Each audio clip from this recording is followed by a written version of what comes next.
Hi, this is Marc Adajar from XSculpt, where we level you up, and this video is to show you what the best way to massage your chest and do some stretching exercises after your surgery with us. Now, the massaging and the stretching is really important for several reasons. The main thing is because we remove the entire breast gland. We don't leave anything behind, so that the gynecomastia won't come back. However, that being said, it's important to do massaging and exercises because since there is no breast gland left, your nipple will be essentially resting on your pectoral muscle. We also do, Vaser lipo and high definition liposuction around it, so you really don't have too much padding between the nipple and the muscle, and so the nipple or the incision or the surrounding skin can stick to the underlying muscle, which we don't want because it could either cause nipple folding or it will cause pain when you move your arm around, stuff like that. So it's really important to start to do massaging, stretching, and of course the exercises that I mentioned. So first with the massaging, you could do it manually, but I do recommend getting one of those deep tissue massagers that you can get at Target or Amazon, or you can use a Theragun type device you can get on Amazon. Those are a little bit more expensive, but very, very effective. They are quite aggressive though, so and I'll talk to you about that in a little bit. Okay. Now I'd like you to do it at least 5 minutes before you go to bed and 5 minutes when you wake up on each side of your chest, because we make scar tissue at night, so it's really important.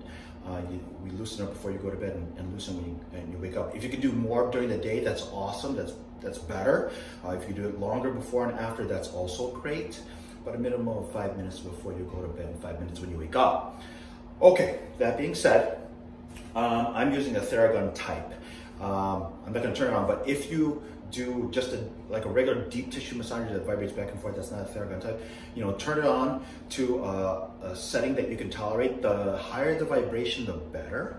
But in the very beginning, it's going to be a little bit, you're going to be very sensitive. So do just a setting that you're comfortable about, comfortable with, that you're not causing pain. Okay, so I forgot to mention that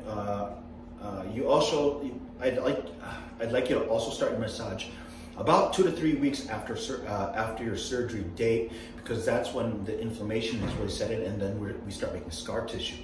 Okay, so don't do it earlier because you could break the stitches that we use during surgery. You can cause some damage. So at least do it at the minimum 2 weeks after surgery. Okay, so again, if you not the Theragun type, but if you use just the regular deep tissue massager, which is totally fine, start out at a lower setting and press lightly. Okay, and then as you can tolerate more, then you can start pressing more firmly, and then also increasing the amount of vibration. So this is my nipple here, so I'd like you to go, when you start, you go around your nipple here, okay, just go around the nipple, on the edge of the nipple, to help break out that scar tissue. We do a lot of work on the rib cage, so underneath here, okay, and then especially under the arm here as well, because you may be very sore here, okay, and if you have some soreness along here as well, you can do it here. So basically we're doing the border of the muscle and around the nipple where we do all the work, okay? So you can do something like this, a couple times, and move over here, then move it over here, and then up here, and then over here, and just do that for, just for 5 minutes on this side, and then here, again, around the nipple, on this side, okay?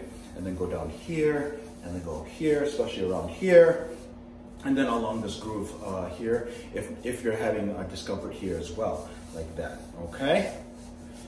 All right, perfect. Now, if you use a Theragun type like this, like I said, these are a bit aggressive, okay? A little bit more aggressive, so you have to be a little more gentle.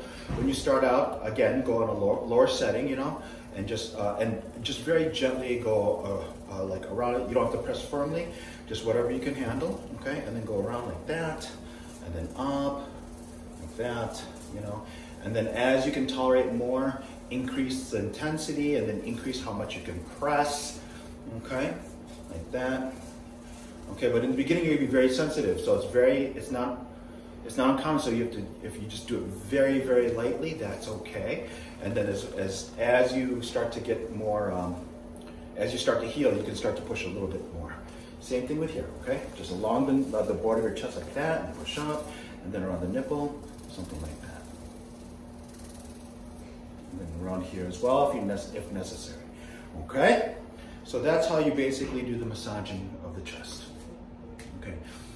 Okay, now stretching is also important because you can be very tight, especially underneath the arms, and you're going to discover around 2 weeks you're going to have problems touching your hands above your head. So stretching is really important to maintain your range of motion and to also help break down the scar tissue. So basically, you know, in the morning, you could try, you know, just basically try to touch the ceiling. If you're having problems like just getting your arms up, you can always crawl your hand up a wall or the door, or if you have a hook like this, just grab it like this, you know, and then just kind of pull to stretch. Pull to stretch like that. Or you can grab the top of an open door or the frame and just hold it, and then just kind of, you know, bend your knee to get that stretch, and you do each side, okay? Like that, you know, you do it for like maybe 5 minutes. That will help you regain your range of motion, okay? And that will help break down and stretch out the scar tissue here. And it's really important because people will report that they feel a cord from the incision here to their chest. That's not unusual because that's a band of scar tissue from the liposuction.